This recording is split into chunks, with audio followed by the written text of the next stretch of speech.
Yadrichaya, all of a sudden, all of a sudden without engagement. Agatam, arrived. Tatra, there. Tadasha, he saw. Pramada, one woman. Uttamam, very beautiful. Brijai, surrounded by servants. Dasabi, 10. Ayantim, coming forward. Eka eka, each one of them. Shata, of hundreds. Nayakai, the leaders. While wandering here and there in that wonderful garden, King Puranjana suddenly came in contact with a very beautiful woman who was walking there without any engagement. She had 10 servants with her, and each servant had hundreds of wives accompanying him. Purport by His Divine Grace A.C. Bhaktivedanta Swami Prabhupada. The body has already been compared to a beautiful garden. During youth, the sex impulse is awakened and the intelligence, according to one's imagination, is prone to contact the opposite sex.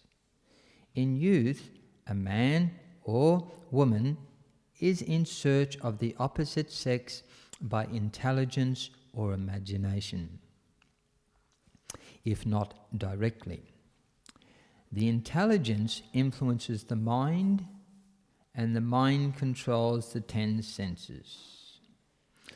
5 of these senses gather knowledge and 5 work directly. Each sense has many desires to be fulfilled. This is the position of the body and the owner of the body, Puranjana, who is within the body. Om Agyantimanandasya Jananjana Salakaya Chakshuram Militanjana Tasmai Shri Gurave Namaha. So we're discussing this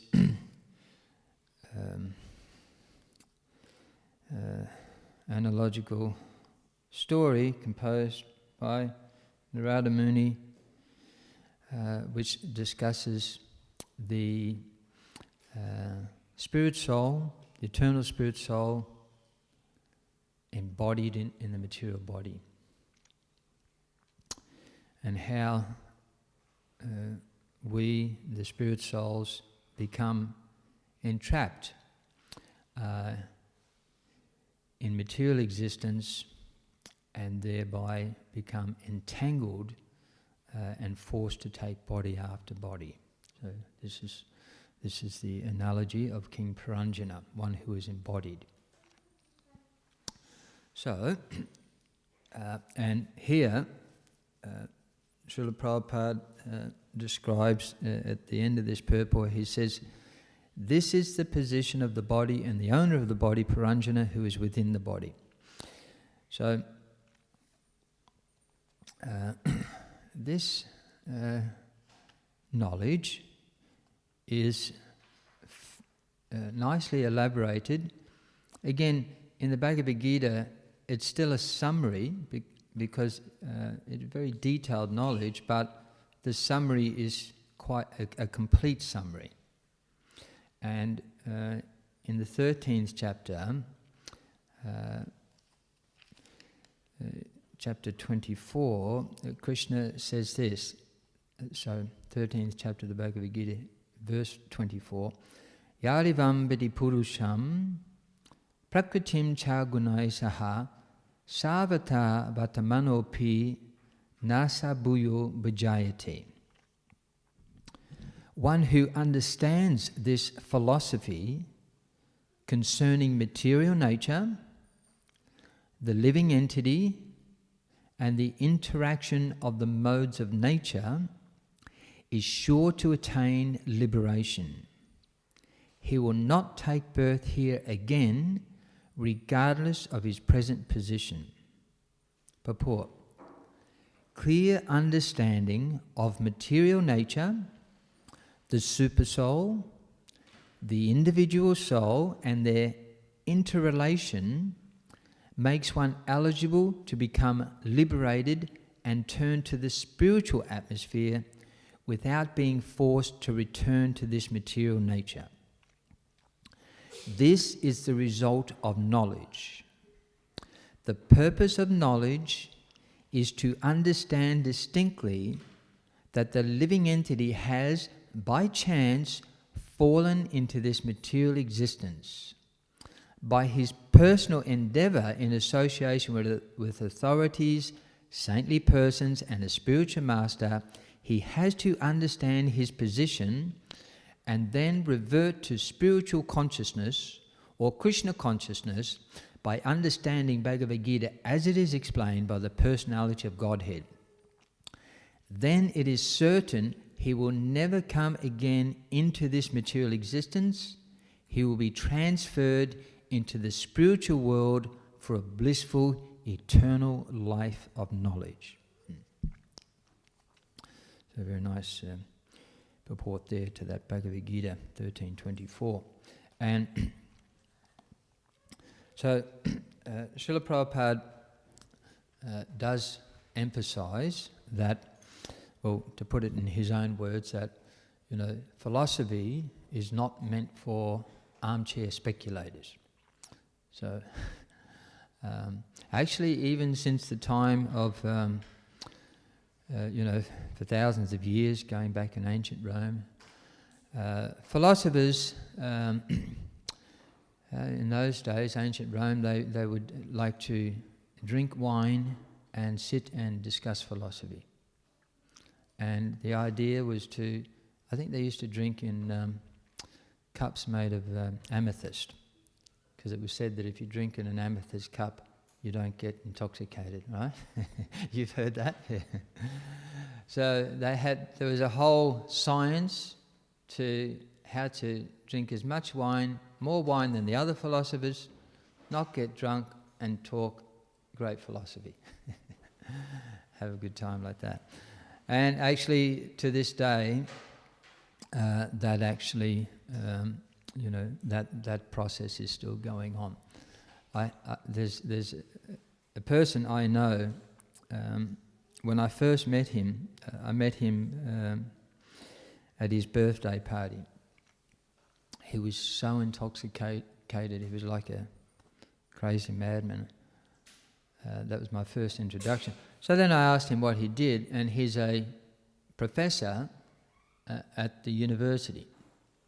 And he was given like a $20,000 grant to, present and expand different philosophies and teach that to his students. And of course, I could see that he was spending some of that on his birthday party. But, this is very common. So, but actually philosophy,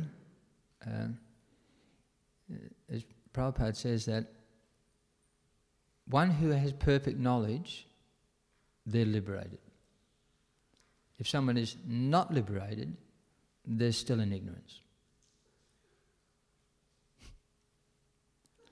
So just sums up everything quite clearly there. Srila Prabhupada has that ability to, take the essence and just cut through all the nonsense. So one is not liberated. One should understand that basically one is a rascal. And this is according to the Bhagavad Gita. Liberated means that somehow or another one is understand that Krishna is the Supreme Personality of Godhead, everything is emanating from him, and one surrenders unto the Supreme Personality of Godhead. And if one does not surrender unto the Personality of Godhead, they're either a mudha, rascal, lowest among the mankind, the knowledge is stolen by illusion, or they're just an out-and-out demon. So here we're studying this knowledge, and as Krishna says in the Bhagavad Gita, that by understanding this knowledge, he will not take birth again here, regardless of his present position. So this is the purpose for us hearing this knowledge. So here we see how the spirit soul contacts the material intelligence. So from there, a big mistake happens. So we understand that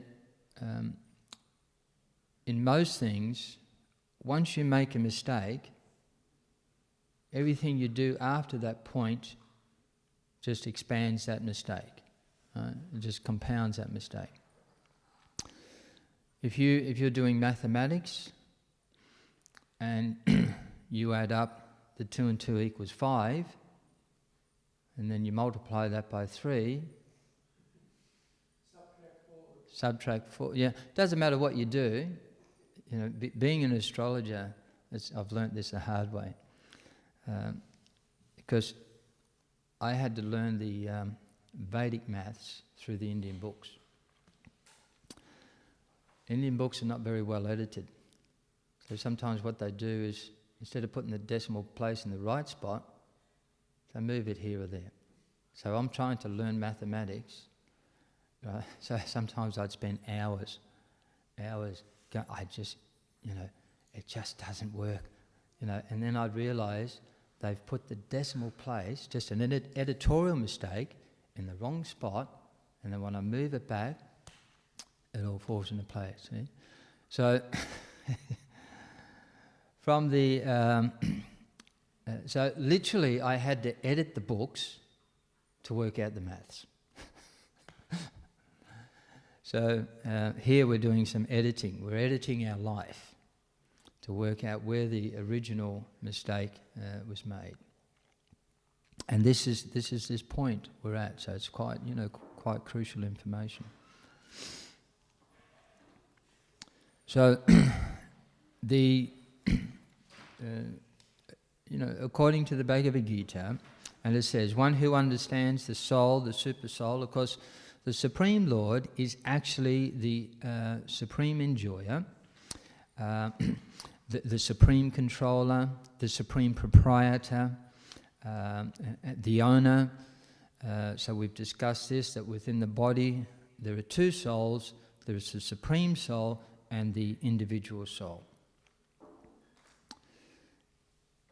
The mistake is here where the spirit soul becomes attracted to the material intelligence, which is going to facilitate the misunderstanding that we can somehow enjoy the material nature independently. So, but actually, according to the Bhagavad Gita, the actual enjoyer is the Supreme Personality of Godhead, and the spirit soul, who is the part and eternal, atomic particle, spiritual person, enjoys by assisting or cooperating with the Supreme Lord to enjoy. So there's I think it's the Hita Badesh, there's the story. The children have probably done this play. I don't know. They probably know it if I tell it. I've done this play many times, where you have the stomach and the 5 senses. Has anyone seen that play? So we used to dress up, we'd make out cardboard, and one is the eyes. So the five senses for enjoying form, beautiful forms, for touch, for beautiful sounds. So we've heard in these descriptions how Puranjana, the body is compared to this beautiful garden, where all the five senses for there's an allurement of all the five senses for the enjoying the objects of the senses by the senses of the body. So we enjoy beautiful form, pleasing touches. So we saw in the previous verse, the body was compared to an atmosphere where there's beautiful trees and the banks of rivers, and there's water particles being carried by the spring air and coming down the mountain, and there's birds making beautiful sounds. So the different sounds represent the objects for hearing. The beautiful sight of the trees blowing in the wind, and the lakes and all the different varieties of animals represent the form, enjoying beautiful form, and the water droplets coming from the waterfalls represent taste, and the breeze itself represents enjoying touch. And did I leave anything out? There should be five there. So in this way, the five senses of the body. So in this play, you dress up as the five senses, and then someone dresses up as the stomach. So what happens in this story is that the five senses decide we're going on strike. Yeah? So this is a familiar theme in this world. People love striking. They're striking in Hong Kong, they're striking in Melbourne, they're striking everywhere. So the senses, go on strike. Why is the stomach the enjoyer and we're doing everything for him? We want equal rights. We just want to, there's the gulab jamun. We demand, it's ours. Like that. So what happens is, every time there's some nice food or, the different objects for the, to enjoy, instead of giving it to the stomach, they keep it for themselves. So, the eye is looking at the gulab jamun, oh, it's wonderful, yeah, it's mine, or mine, and they're trying to touch. But actually, after some time, they all start to become weak, and then they all gradually pass out and fall on the floor. And then, in the play, the devotee comes in, and they ask him, we don't understand what is happening. Oh, you're supposed to work in cooperation with the stomach. So actually, so Prabhupada, gives the example that, if you pick up the gulab jamun, the rasagula, the hand cannot enjoy independently of the stomach. But by taking that gulab jamun, the rasagula, placing in the mouth, it goes to the stomach, then the hand actually enjoys, becomes fully nourished, and all the different parts of the body feel completely satisfied. So the Gita teaches us that our enjoyment is like that. It's not that we're not enjoyers, because the Supreme Personality of Godhead is the Purush. We have all the same qualities as the Personality of Godhead.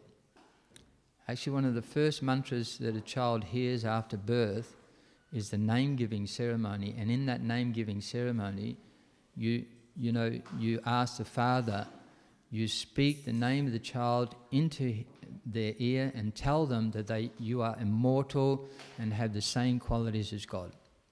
That's the first thing a child hears. So we are also Purush in that sense. We're a person who seeks out enjoyment or pleasure in that sense. But because our constitutional position is primarily Prakriti, that which is enjoyed by the personality of Godhead, we enjoy by as the Lord enjoys our service, bhakti, our love, we enjoy in reciprocation with the Lord in that way. So this is, and so the mistake is to not understand our position as we're eternal, we're Prakriti, that which is enjoyable for the personality of Godhead, but in that cooperative spirit, we actually enjoy automatically without separate endeavour. So that is the mistake. But here, this particular verse, that here Puranjana, he sees something that appears to be more attractive than that. Here is this beautiful woman.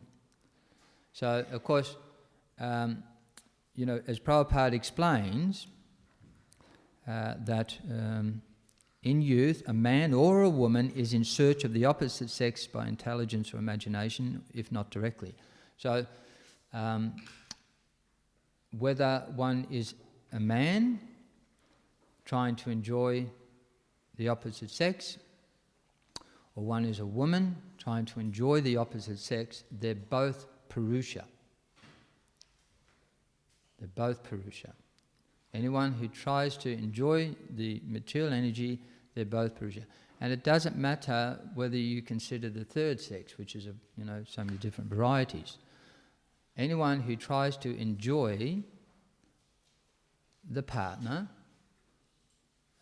one is the enjoyer predominantly. You find in any relationship, one is more predominant as the enjoyer, and the other is more receptive as enjoyed. It doesn't matter what relationship, how you name it, but that is always there. And so for everyone, so it's not gender-based, this philosophy. We have to understand the male factor simply means the person trying to enjoy what is enjoyable, and in any relationship that exists. So, and this is the beauty of this philosophy, is that people get very confused. Oh, what about this sex? What about that sex? No, same philosophy. You don't have to change the philosophy. It applies to everyone. So,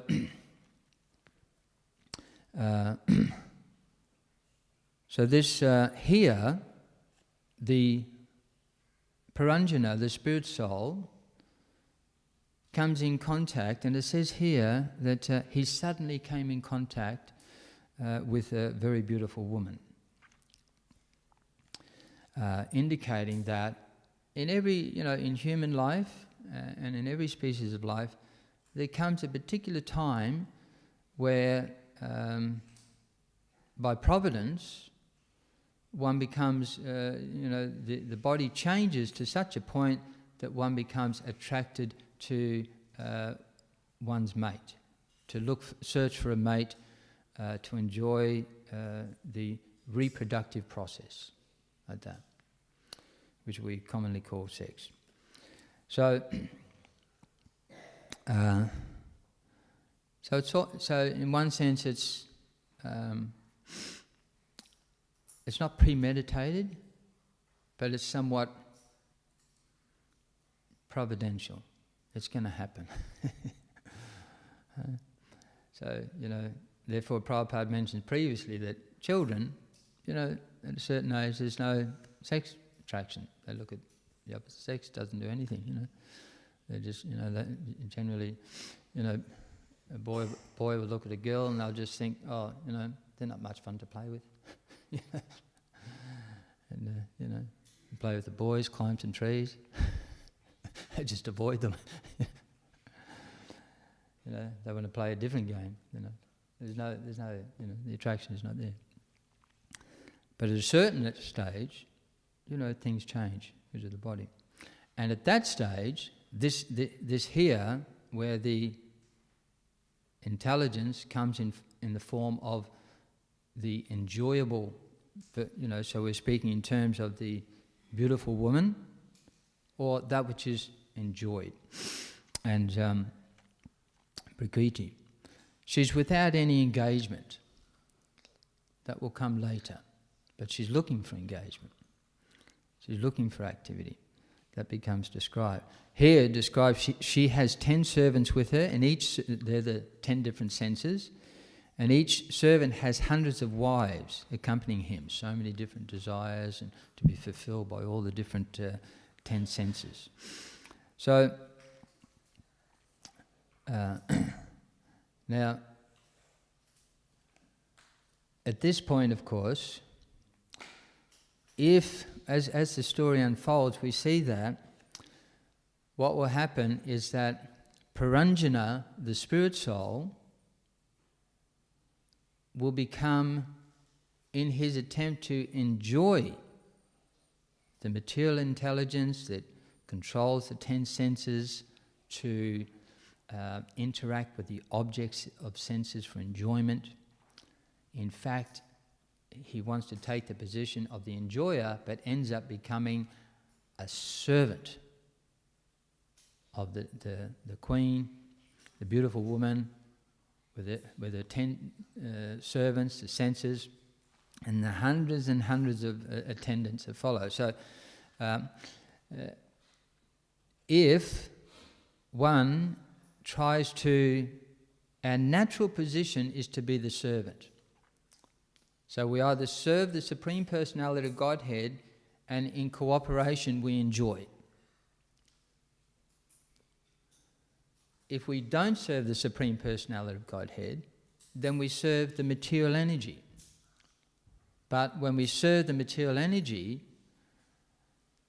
with serving millions, unlimited desires, and count 8,400,000 different bodies, our enjoyment is basically imagination or dreamlike.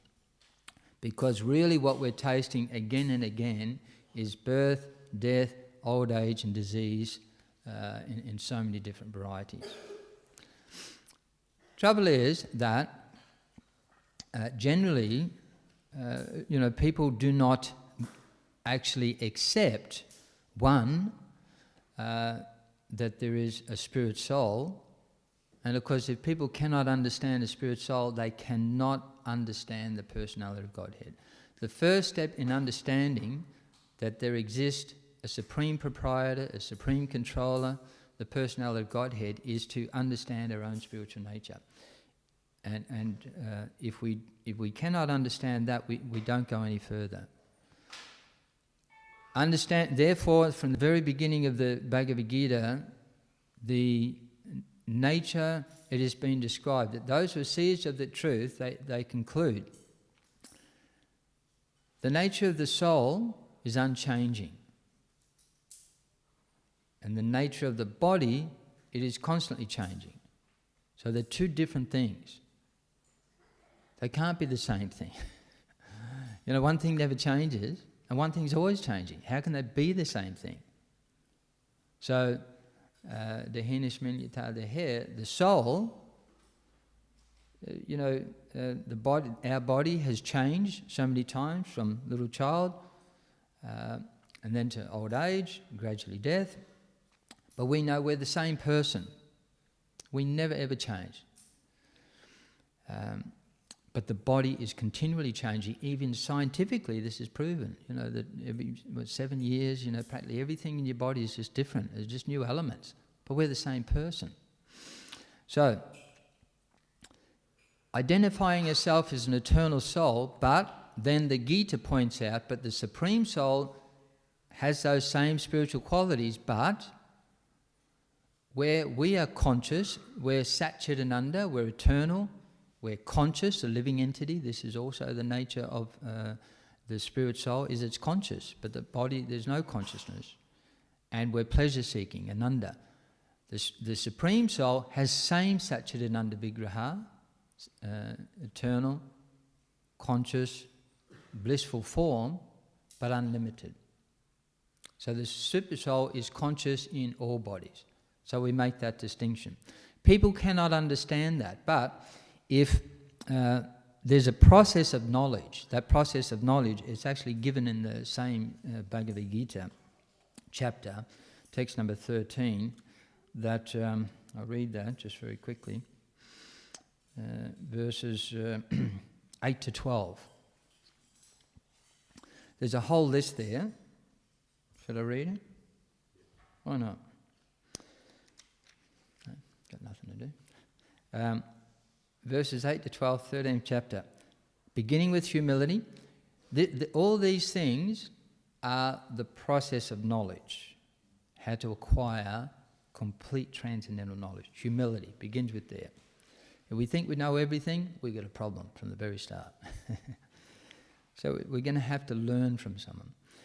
Pridelessness, non-violence, tolerance, simplicity, approaching a bona fide spiritual master. That becomes the main approach.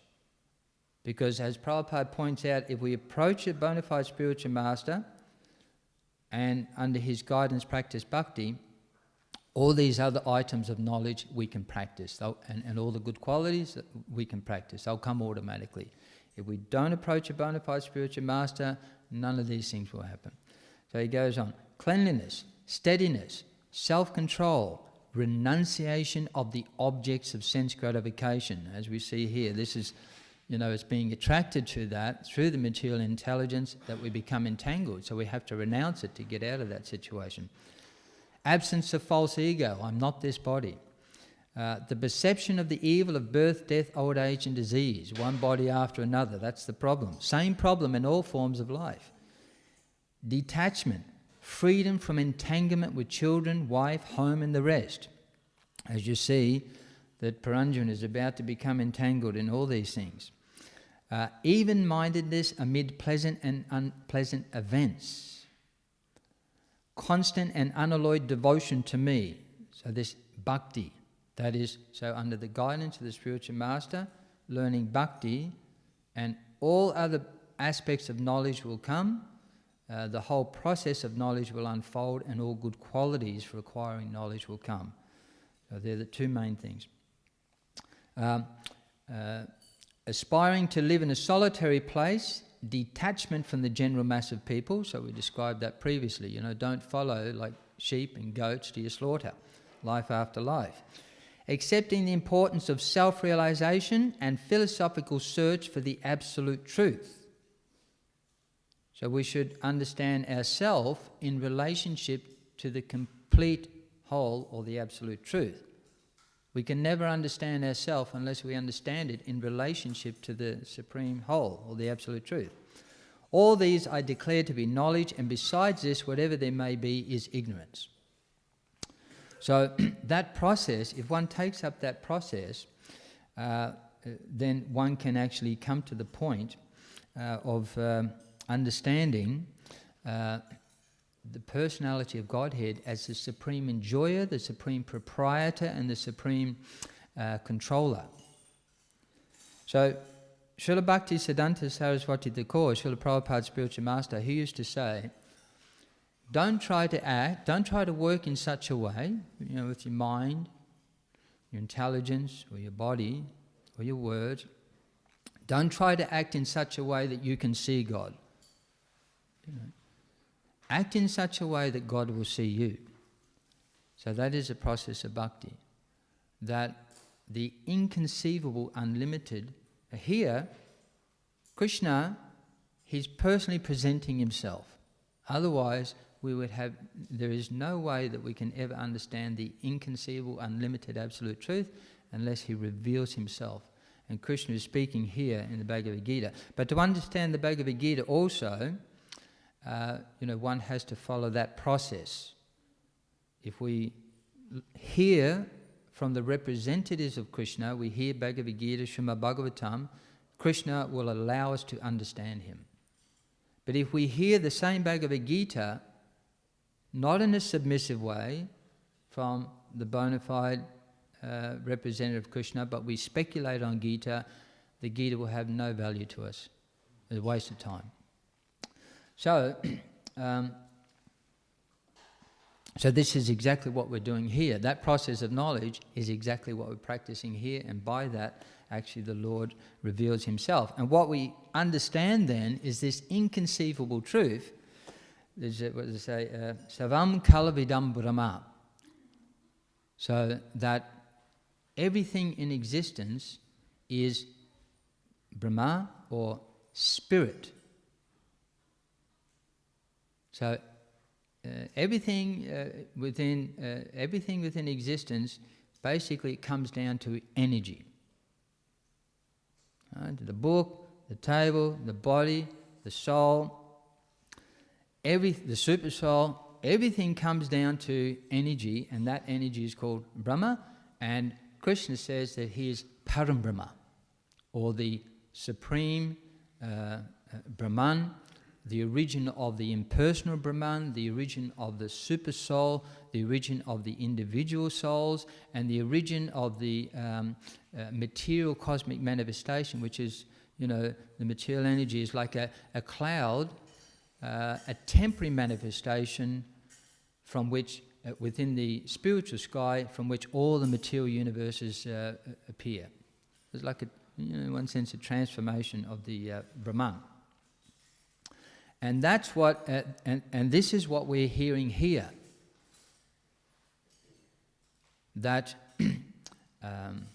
we're studying that everything is spirit, and this whole cosmic manifestation and the living entities, the spirit souls within it, are resting upon that Brahman.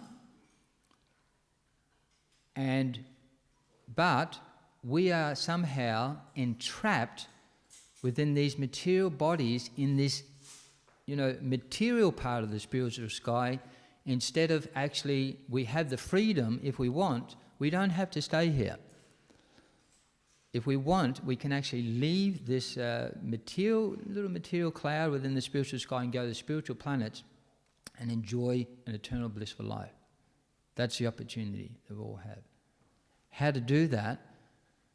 By understanding what is the nature of this Brahman and these bodies and the soul. By understanding that helps you to get out. How do we get in? And what is it we're trapped in? And how to get out. That's what we're understanding. And if I can get out of this material cloud and the material manifestation, then we go to the spiritual abode and enjoy with the supreme enjoyer. So, through the process of hearing from the representatives of Krishna, practicing bhakti yoga, purifying our senses.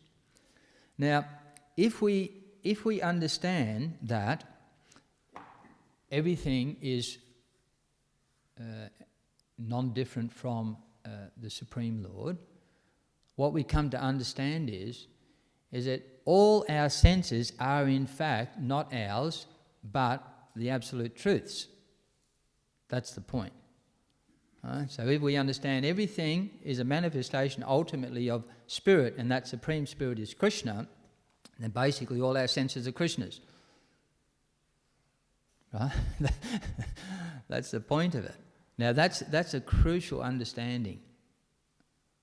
So because that's a very crucial understanding. So we'll look at that. We'll come back to that thought, but let's look at that same chapter, Bhagavad Gita. So much in the Gita, explaining these verses. 13th chapter. Krishna describes. He analyzes. What are these? What is the field of activities? So we've discussed that. The knower of the field, the body, and what is the field of activities? And Krishna says in verses 6 and 7. He says, Mahabhutani hankaro buddhir avyakta eva cha indriyani daishakam cha pancha chandriya guchara itcha daisha sukam dukkam sangatas chetanadriti etat kshetram samasina sa vikaram udaratam. So he describes, the end of this verse says, in summary, all this is considered to be the field of activities and its interactions. So this is what it is. The 5 great elements. Okay, I'll do a little quiz here. What are the 5 great elements? Earth, water, fire, ether, air. That's right. That's called Mahabhuta. False ego, also called ahankara. Right? Now, we're working, this understanding, in one sense, is working from where we are. We're in this body made of earth, water, fire, air and ether. Where did that come from? There's a very detailed description in the Śrīmad Bhāgavatam that these elements manifest from the ahankara.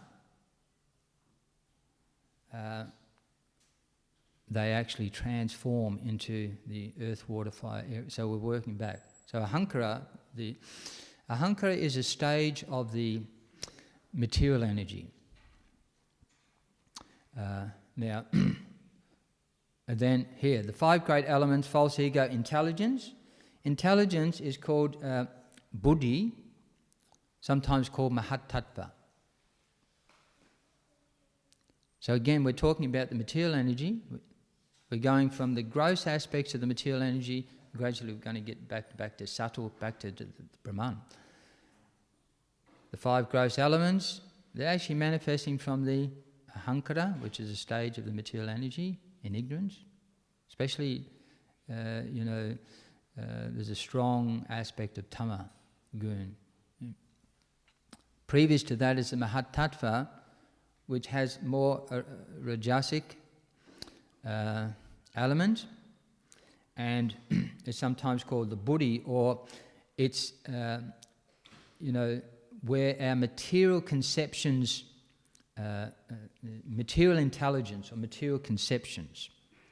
So that mahat-tattva stage of the material energy is the cause of the ahankara, false ego stage of the material energy, from which the 5 great elements come. Now, previous to the mahat-tattva, which is called buddhi, you get avyakta or prakriti or pradhan, the same thing, and which is the cause of those other things. And that is the material nature, where the modes of material nature are unmanifested. It's more sattvic. As the modes become more rajasic, we get the mahat-tattva, and more tamasic, we get the ahankara, and then gradually we get the different elements like that. So this body, keep in mind that this body, which is a product of everything in total, in its subtle way, right down to the gross manifestation. They're all included to make this body. So you're taking from, the substance, which always remains in its subtle, most subtle form, and the gross forms. They're all actually there within the body. The subtle aspect of the material nature and its gross manifestation, they're all complete within the body. So, and then it says, then we get the 10 senses in the mind.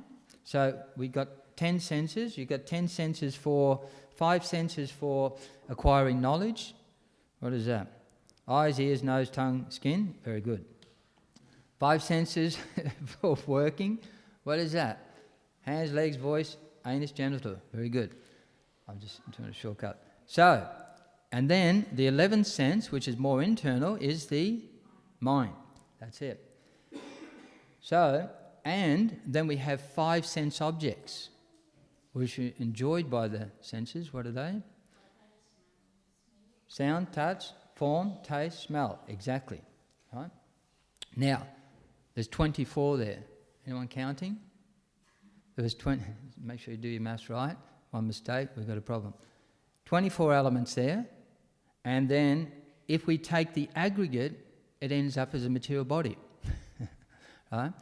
Now, he goes on to say that then there are the life symptoms and convictions. Right? Now, when we say the life symptoms, that this is called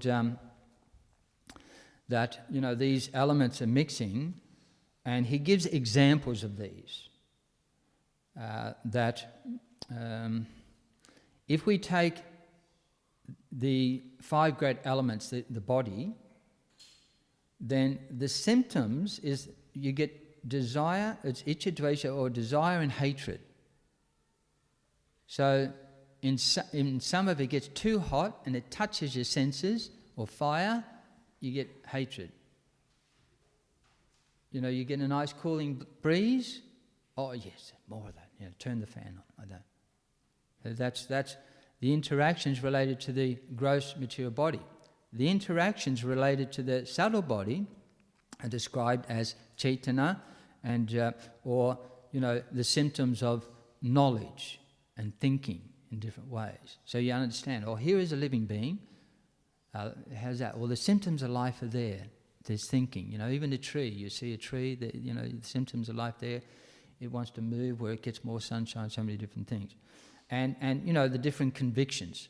So those things, they're part of the 24 elements, but they show that how the interactions that are manifest in those elements. And then now basically that is the body, that is the field of activity, and all bodies undergo 6 transformations. They appear, there's birth, they stay for some time, they reproduce, they dwindle, they the byproducts. No, what did I forget? Grow, yes, there's growth. So 6, and gradually dwindle and vanish, like that. So that is the field of activities, which is different from the soul, because the soul doesn't undergo. The soul is changeless. So therefore, we should identify ourselves, the living entity, as the soul and not the field of activities. So here we understand this field of activities, and if we look at that, we come back to that point. What do we see there? The Lord's material energy has manifested all our senses and the objects of the senses. It's all His. What am I doing, being a thief, trying to enjoy it?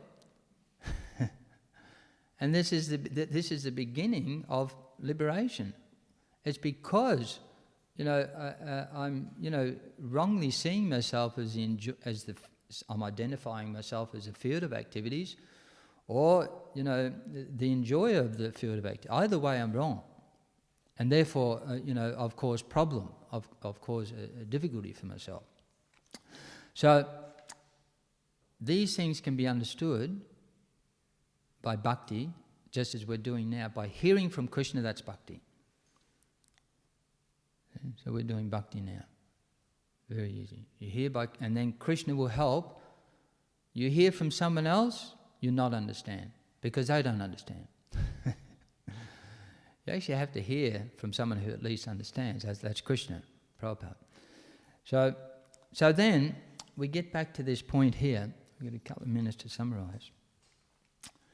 That actually all the senses and the objects of the senses are non-different from the Lord's own energies. Originally, we get back to the subtle material energy, which is like a reflection of the spiritual energy. It's like a shadow of the spiritual energy, and we understand that we should be trying to get back to the out of the material energy and into the spiritual energy, where there are spiritual planets. If there is variety within the reflection, there must be variety within the actual reality. If this material world, which is a reflection of the spiritual reality, is full of variety, there must be that variety in the spiritual world. So don't be like the jackal. The jackal trying to get the grapes, and it keeps jumping to get the grapes, and it couldn't get the grapes. And so the jackal says, they must be sour anyway, and walks away.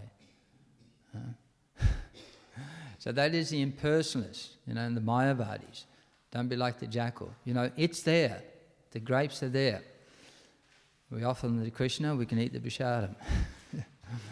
So therefore, we've got to turn our mentality that we shouldn't be like Ravana,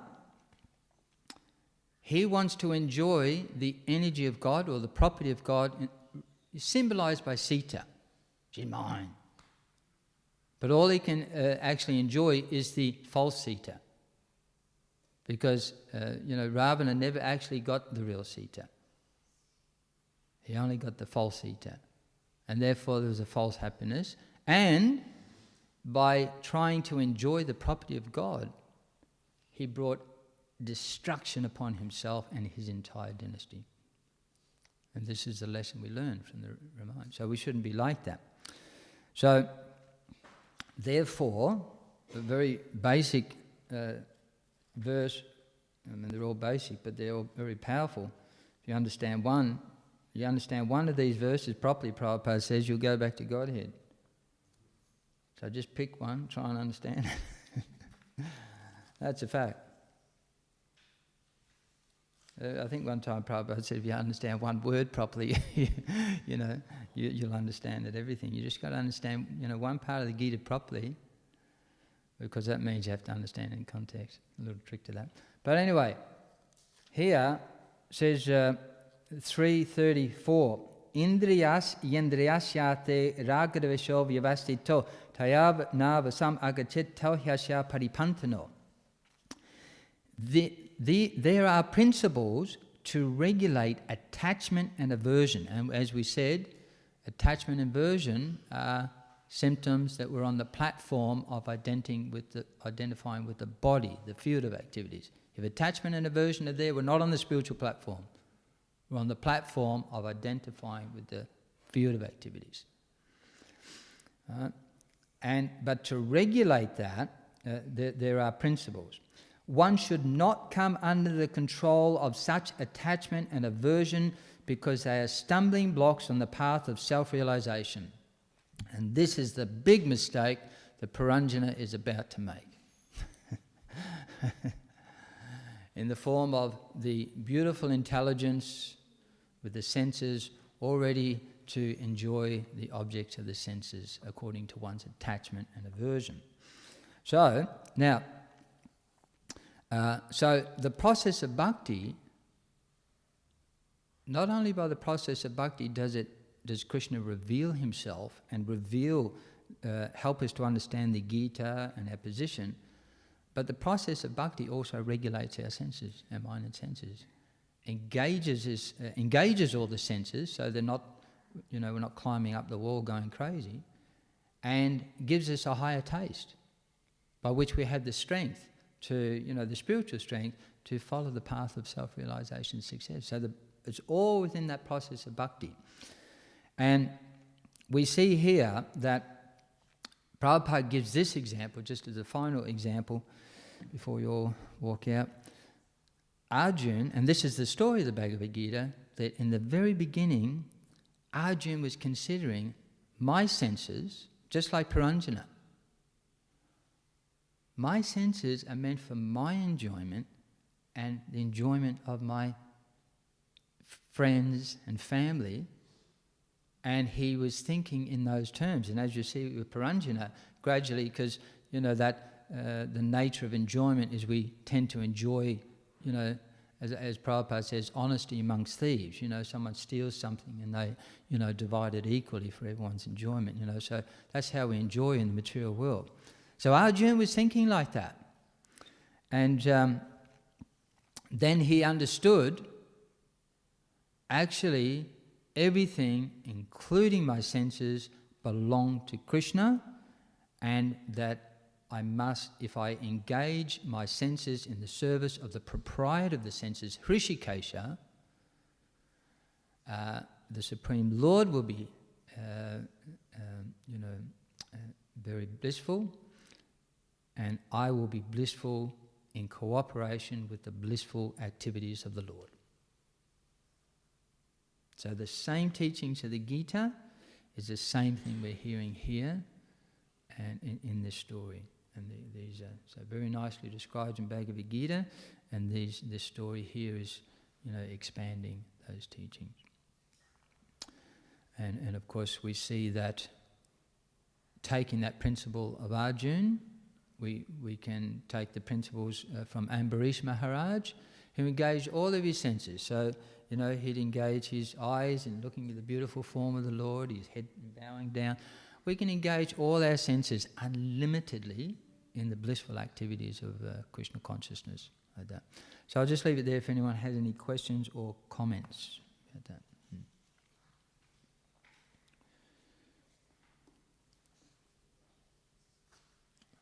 All good.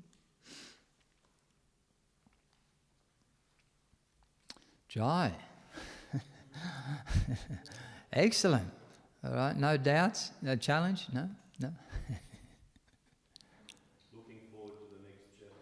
Yes, Jai.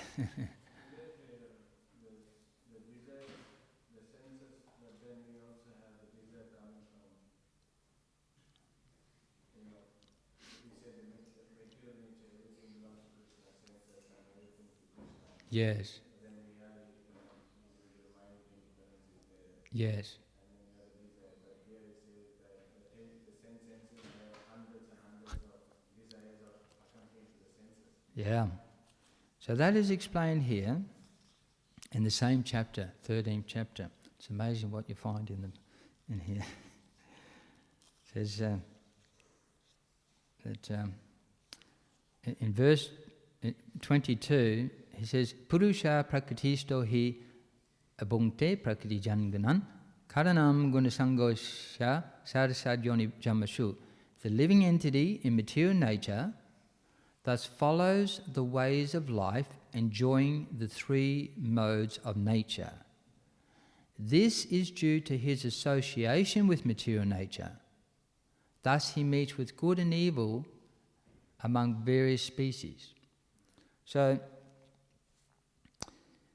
if we associate with the material energy in a particular mode, like in tamas, rajas or sattva, our desires will spring forth according to what we're associating with. So if we associate with people or foods in tamas, if you associate with drunkards, you become a drunkard,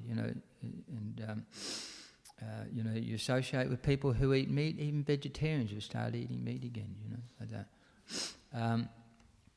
So the particular, when we associate with the material modes of nature, we literally infect ourselves with material disease or material desires, and then that must produce our next body. So once you infect a disease, you must suffer that disease. Once you infect the modes of material nature, we must suffer the result of associating with that modes of nature. It produces desires. So that cannot be changed. Those modes are always present. Therefore Prabhupada says, when he was in India, he saw that there were people laying on the streets, the loafers, do nothing, like that, lazy. He went back 30 years later. I think he went to some particular city or something, and then he went back 30 years later, he said, there's still people. He said, because the modes are there, there'll always be that. But don't you be the person who associates with those modes, and you become laying on the street doing nothing. But those modes are always there. So, by hearing, by associating with spiritualists, what happens is gradually the modes of material nature, the tamas reduces, then one maybe more predominantly in rajas, and then that disappears, and then one becomes more predominantly in sattva. There is control of the mind and the senses, and one, enjoys understanding this knowledge to be able to serve Krishna properly on the liberated platform.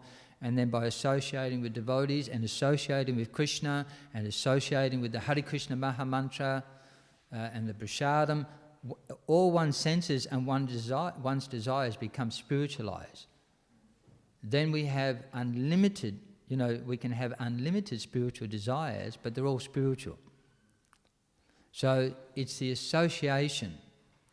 And therefore, Prabhupada established this international society for Krishna consciousness, so people could associate with Krishna and hear the Bhagavad Gita, hear the Hare Krishna Maha Mantra, dance with the devotees, feast with the devotees, and by that association, their spiritual desires, increase, and the material desires disappear like that. But if we associate, and this is so we're hearing the story of Puranjana. So as devotees, we must always be careful. Here, we see that Puranjana by chance, which means that we've explained that when we come of a certain age, naturally the body changes. We didn't mean to, but we start thinking of the opposite sex in different ways, like an enjoyable object. But also sometimes as a devotee, we're going about our business serving Krishna, and somehow or another, we inadvertently come across the objects of the senses, and it attracts us, and we follow this path of Puranjana, and become a bit entangled, and develop material desires and what have you. But by the association, usually we're pulled out of that. I'll tell an interesting story, a little bit embarrassing, but because before I was a devotee, I was somewhat of a hippie, used to love my music and what have you. And one time I was